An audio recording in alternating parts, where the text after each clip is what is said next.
सभी विद्यार्थियों को मेरी तरफ से हार्दिक स्वागत, अभिनंदन। प्यारे छात्रों, आज हम लोग एक नई शुरुआत करने जा रहे हैं, जहां पर कि आज अर्थशास्त्र का एक टॉपिक की चर्चा करेंगे। साथ ही साथ उस टॉपिक को बहुत विस्तार से भी चर्चा करने की कोशिश हम लोग करेंगे। तो जो टॉपिक आज हमारा है वो टॉपिक है मुद्रा, बचत एवं साख। मित्रों, ये टॉपिक बहुत बड़ा है, लेकिन इनमें से कुछ बिंदु के बारे में, कुछ पॉइंट्स के बारे में आज हम लोग डिस्कस करेंगे। सबसे बड़ी जो बात है वो बात है मुद्रा। ये मुद्रा क्या चीज़ है? मुद्रा के बारे में अगर मेरी दृष्टि से कुछ बात आप देखेंगे, सुनेंगे, तो आपको यूँ कह ले कि आप अगर अभी तक ज़िंदा हैं, उसमें मुद्रा का बहुत बड़ा रोल है।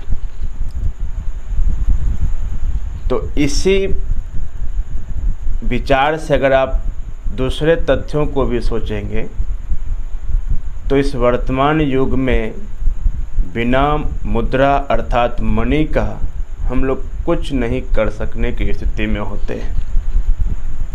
एक बहुत बड़े अर्थशास्त्री हुए थे, ट्रेस्कॉट। उसने कहा था कि यदि मुद्रा हमारी अर्थव्यवस्था का हृदय नहीं है, तो ये बात निश्चित है कि मुद्रा अर्थव्यवस्था का अवश्य ही अवश्य रक्त प्रवाह है। ये बातें वाकई बहुत सही है। वास्तव में दुनिया में जो भी चीज़ प्रगति की हुई है या मानव सभ्यता का जो विकास हुआ है,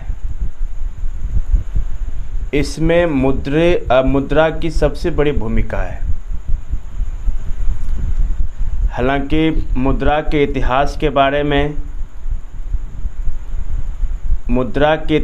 बारे में जानने से पहले हमको इस मुद्रा के पहले किस तरह से हमारे देश और दुनिया में लोग एक दूसरे से विनिमय किया करते थे। स्वाभाविक है, कुछ चीज़ें पहले हुई होंगी और उस चीज़ में कुछ कठिनाइयाँ आई होंगी। उसके बाद मुद्रा का आविष्कार या मुद्रा के बारे में लोग सोचने की आवश्यकता महसूस की होगी। मित्रों, पहले वस्तु के द्वारा किसी भी चीज़ का विनिमय किया जाता था, या समझ लीजिए कि वस्तु के ही द्वारा किसी भी चीज़ को खरीदी जाती थी।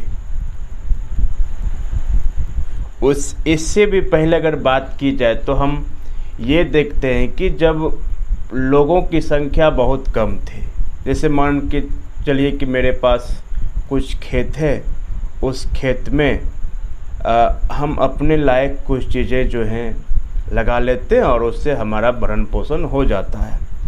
लेकिन दिन ब दिन हमारे घरों में लोगों की संख्या बढ़ती गई और इसी तरह से गांव के और परिवार के लोगों में आदमियों की संख्या बढ़ती गई। तो वहाँ पर जीना मुश्किल होने लगा। तो वहाँ पर एक आवश्यकता महसूस की गई कि ये लोगों की जो संख्या बढ़ रही है, ये परिवारों की जो संख्या बढ़ रही है, हम जितनी चीज़ उगा पा रहे हैं, जितनी चीज़ जुटा पा रहे हैं, उनसे हमारा दिन नहीं चल पा रहा है। तो हमें दूसरों के पास जा कर के, दूसरों से मदद लेकर अपना भरण पोषण करना होता था। तो ये बातें पहले हुआ करती थी। लेकिन कुछ ऐसी चीज़ होनी थी जिसकी वजह से ये आगे तक चलती रहे। तो वहाँ पर एक बात सूझी कि हम किसी चीज़ के बदले में कोई चीज़ देंगे, किसी चीज़ के बदले में कोई चीज़ देंगे, तब वो चीज़ हमें प्राप्त होगी। कहने का अर्थ ये हो गया, अगर मैं किसी को दूध दूंगा और मुझे दही की ज़रूरत है तो मैं उसे दूध दूंगा, तब वो मुझे दही देगा। इसी का नाम था वस्तु विनिमय प्रणाली। तो बाद के दिनों में यह प्रणाली भी ख़त्म होती चली गई। इसके पीछे कई कारण हैं, उन कारणों के बारे में हम लोग आगे चर्चा करेंगे। लेकिन अभी के परिप्रेक्ष्य में अगर देखा जाए तो विनिमय के द्वारा ही हम लोग सभी काम किया करते हैं।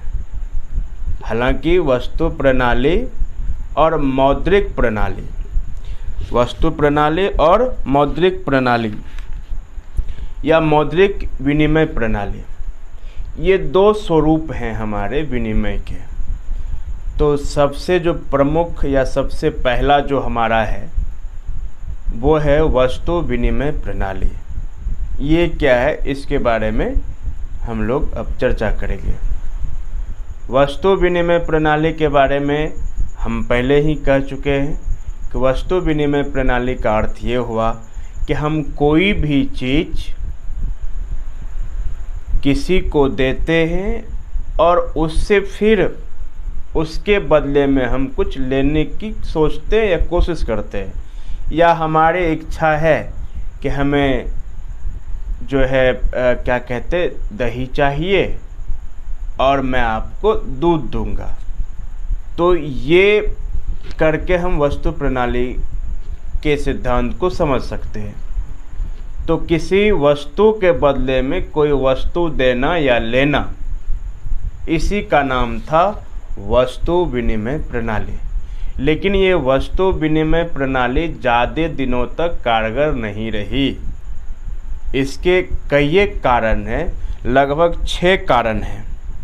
उन 6 कारणों में अगर हम कारण कहिए या कठिनाई कहिए, बारे बारे से अगर मैं उन 6 कठिनाइयों की चर्चा करूं तो आपको समझ में आ जाएगा कि वस्तु विनिमय प्रणाली हालांकि शुरू के दिनों में जैसा था, लेकिन बाद के दिनों में वो कठिनाई देने लगी, उससे कठिनाई महसूस होने लगी, व्यवहारिक जीवन में रोज़ दिक्कतें आने लगी।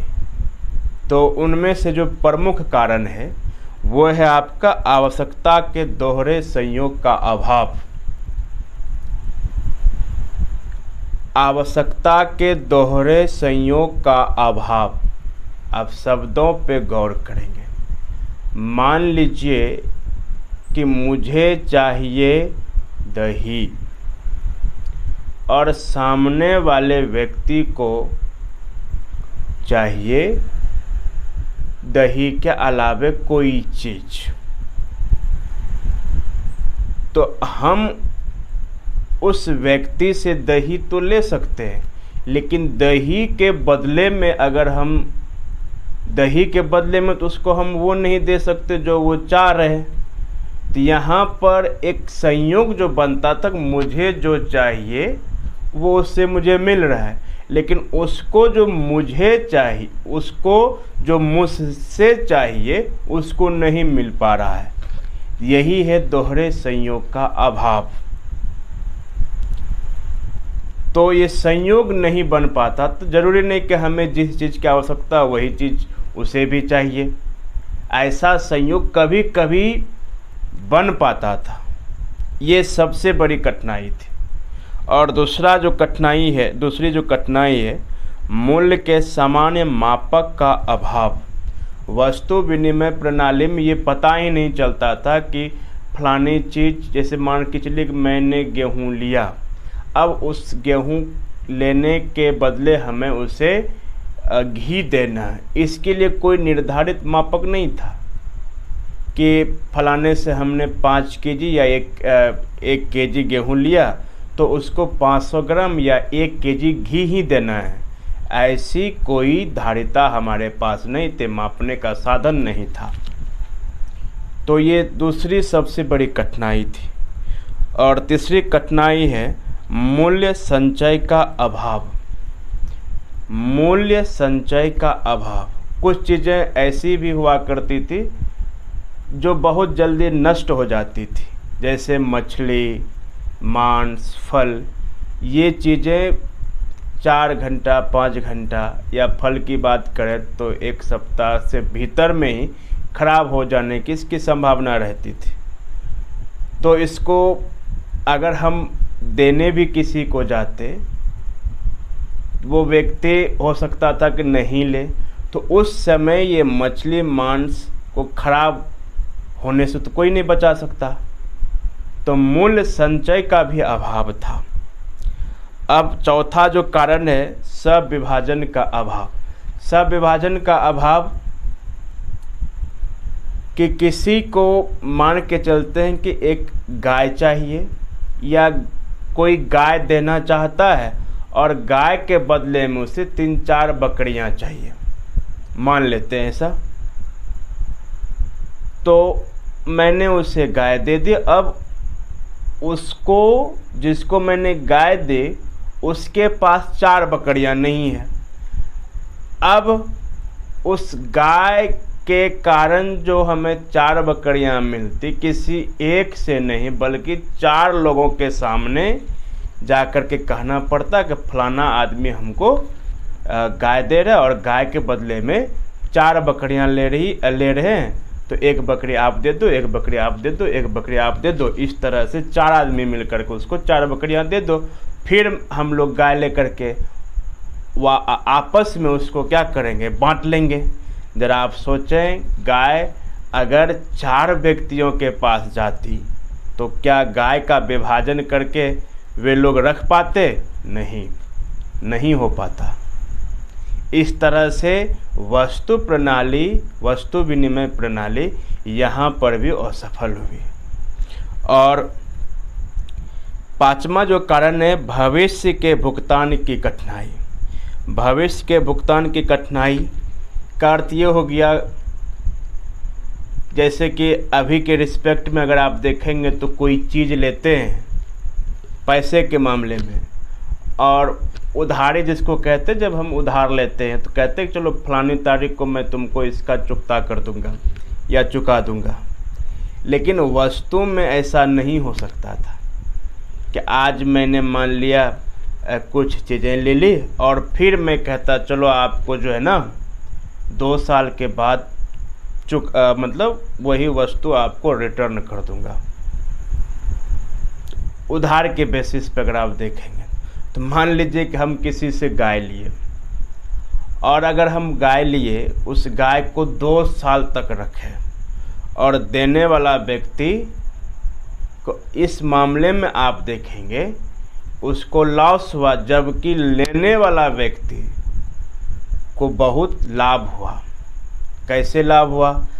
हमारे पास गाय रही 2 वर्षों तक, हमने उस गाय का दूध पिया, खाया और उसको बेच करके भी कमाया, और उसके गोबर से हमने जलावन बनाने का काम किया और जलावन को भी बेचा और जलाया भी।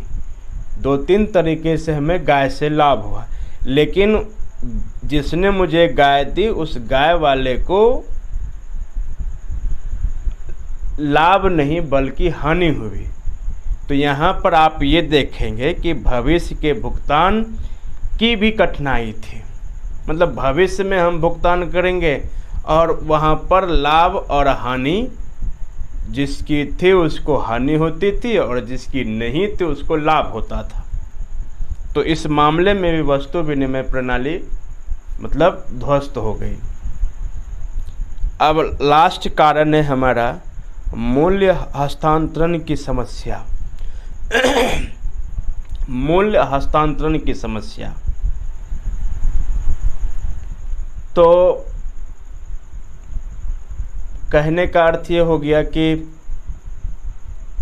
अगर मान लिया जाए कि इस चीज़ की कीमत मैंने कुछ रखी